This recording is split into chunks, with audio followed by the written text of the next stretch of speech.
हैं जी मगरिब के 7:07 और आज का लास्ट एक्शन है जी 103 अप सुबह खराम एक्सप्रेस दोपहर 4:30 बजे निकली है जी लाहौर से। और इसका जो मंजिल है वो है जी रावलपिंडी।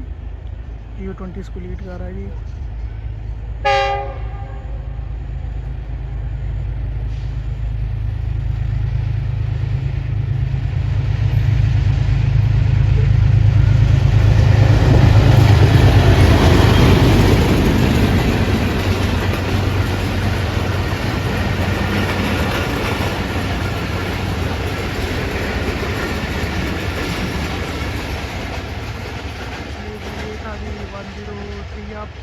सुबह खराम एक्सप्रेस।